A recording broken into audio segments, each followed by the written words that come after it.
네, 계속해서 비상계엄 이후 전국에 관한 이야기 두 분의 패널 모시고 이야기 나눠보도록 하겠습니다. 변호사 두 분 나와주셨는데요. 원영섭 국민의힘 전 미디어 법률단장 그리고 이승훈 더불어민주당 전략기획부위원장님 나와주셨습니다. 안녕하십니까? 네, 안녕하세요. 반갑습니다.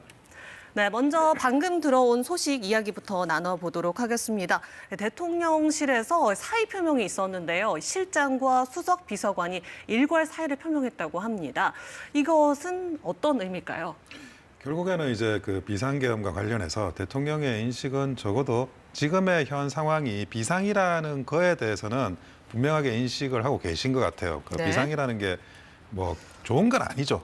그러니까 좀 이렇게 안정적으로 굴러가면 좋은 건데, 그런데 정치에 대한 책임, 이런 책임들이라는 게 뭐 원인을 따지는 것보다는 결과 책임에 가까운 거고, 그리고 이 비상계엄을 하게 되는 비상적인 결과에 도달하기 전까지 그런 참모진이나 이런 내각이나 이런 많은 분들이 열심히 하신 거는 또 변론으로 하고, 이 상황에 대한 엄중한 그 인식을 같이 한다는 차원에서 총 사퇴를 사의 표명을 하신 게 아닌가 하는 생각이 듭니다. 또 그런 식으로 인사 문제에 대해서 새롭게 이제 대통령이 그 새로운 이 쇄신이나 개편의 방향을 이 비상사태를 헤쳐나가는 부분에 있어가지고 공간을 또 열어주는 그런 의미가 있는 것 같아요. 특히 이제 굉장히 이제 극비리에 이 비상계엄이 진행된 걸로 보여지고, 네. 그 부분에 대해서 그 비서실장 예야 이런 그 대통령실 모두가 어느 정도 또 책임감을 느끼면서도 그 앞으로에 대한 어떤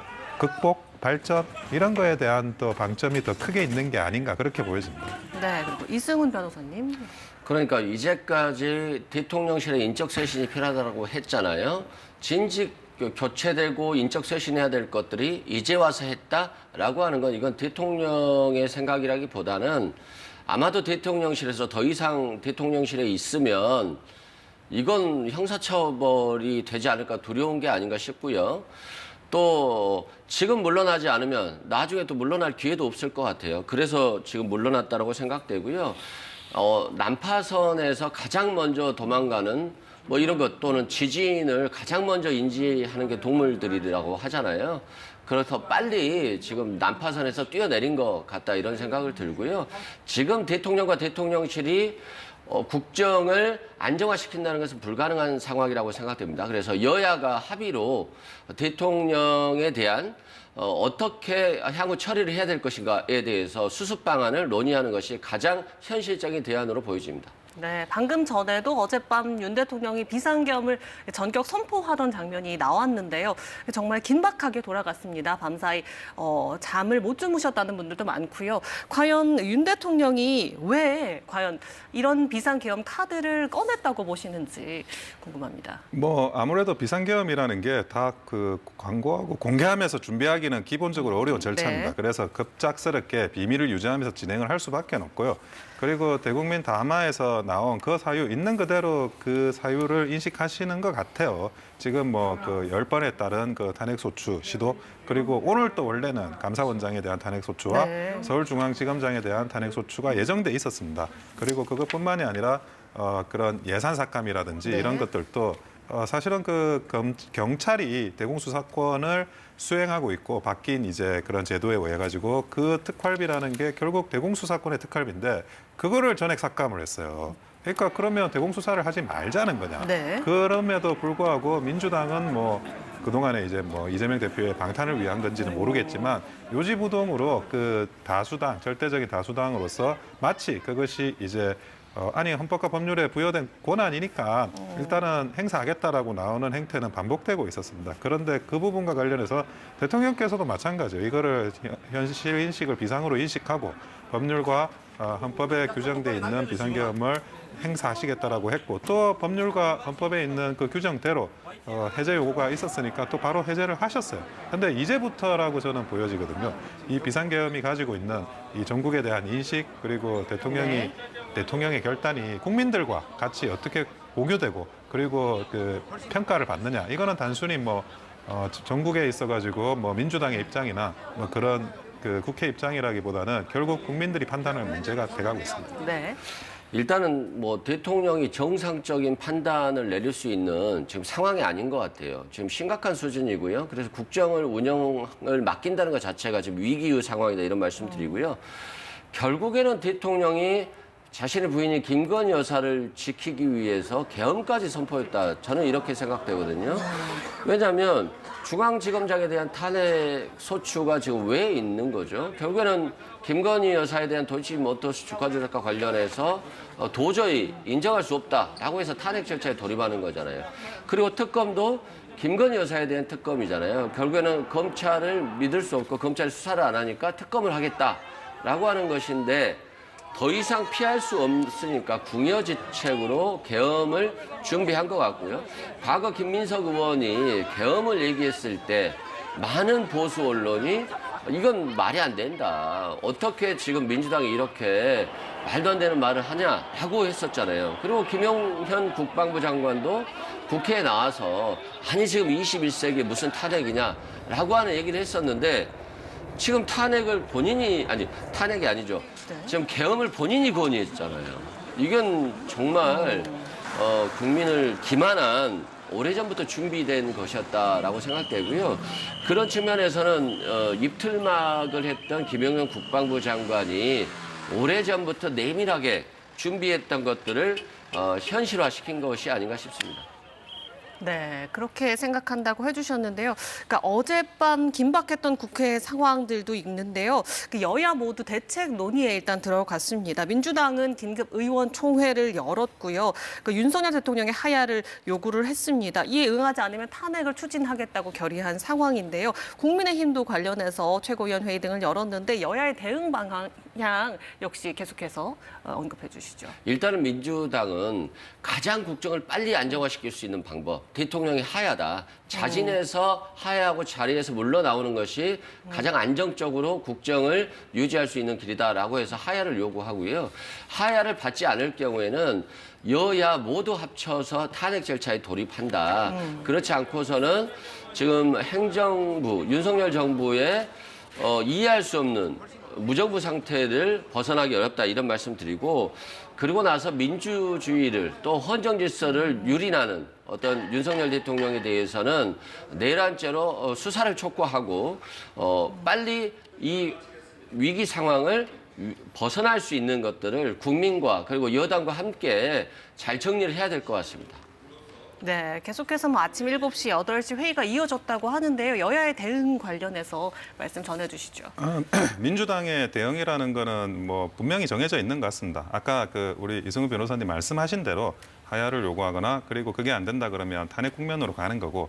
그런데 그 탄핵이라는 것도 뭐 국민의힘이나 우파 쪽에서는 항상 이제 그 민주당이 탄핵 빌드업을 밟고 있다 이런 이야기는 했고 많은 분들도 그 마음속으로는 그게 있는 상태에서 임기 단축 개헌이나 이런 것도 논의하는 거다라고 짐작은 하고 있었어요. 그러니까 민주당의 행동이나 이런 게 뭐 좌고우면할 그렇게 보이진 않습니다. 다만 이제 국민의힘 여당의 입장인데요. 지금 한쪽에서는 또 대통령의 탈당을 요구하는 그런 의견도 있다고 하는데.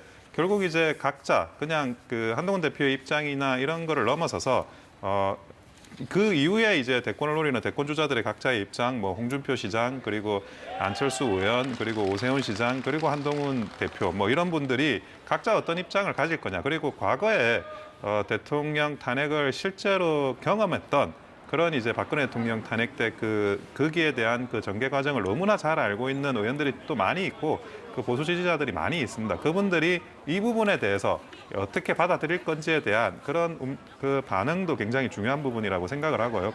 결국 이제 탄핵을 이야기하시지만 결국 그 전에도 이 탄핵이라는 게 뭐 어떤 절차적인 문제가 이 탄핵을 이끌어가는 에너지는 아니었습니다. 박근혜 대통령 때도. 그게 결국 국민이 어떻게 총의를 모아가지고 하나의 흐름을 만들어내느냐의 문제인데 그 흐름을 만들어내는 시에 대해서는 아직 국민의 판단에 달려 있다라는 말씀을 드립니다. 네, 어제 상황으로 다시 돌아가 봐서요. 윤 대통령은 결연한 구국 의지로 비상계엄을 선포했다고 밝혔습니다. 비상계엄 해제 요구안을 의결하기 위해서 국회의원들이 모였는데 민주당 이재명, 국민의힘 한동훈 대표도 국회로 이동을 했고요. 그런데 여러 가지 국회로 이동하는 상황에서 국민의힘 당사로 이동하는 과정에 좀 혼돈이 있었습니다. 좀 긴박했던 당시의 상황에 관해서 설명을 해주실 수 그러니까 있을까요? 아마 추경호 원내대표가 당사로 모이라고 했나 봐요. 여당 국회의원들을. 네. 그리고 본인은 국회 원내대표실에 있었던 것 같아요. 그러면 이런 상황이 갑작스럽게 발생하고 나서 아마도 국민의힘 국회의원들이 국회에 표결에 참여하는 것에 대해서 혼선을 주기 위한 것이 아닌가. 그래서 저는 추경호 원내대표의 책임론을 제기합니다. 한동훈 대표는 국회로 나가서 지금 이 상황을 빨리 수습하는 것에 대해서 논의를 하고 있는데 원내대표가 국회의원들을 국회가 아닌 당사로 오라라고 했던 것은 의도적이었다. 저는 이렇게 생각하고요. 국회에 지금 시기에 지금 경력이 들어오고 그리고 나서 헬기가 들어오고 그리고 왜 이분들이 국회를 막았을까요? 결국에는 국회 계엄 해제 요구권이 있기 때문에 계엄 해제 요구권을 막기 위한 것이잖아요. 근데 막으면 안 되는 거거든요. 그러면 헌정 질서를 문란하게 하고 쿠데타를 하려고 하는 거하고 똑같은 거예요. 그래서 이건 지금 대통령은 재임 중에는 형사상 소추가 안 되는데 내란 외환죄는 예외입니다. 그래서 아마 검찰에서 내란죄에 대한 수사가 진행되어야 할 것 같고요. 네. 아마 검찰도 이제는 도저히 윤석열 대통령을 포용하기 어려워서 포기하지 않을까. 그래서 수사로 진입하지 않을까 그런 생각이 듭니다. 네.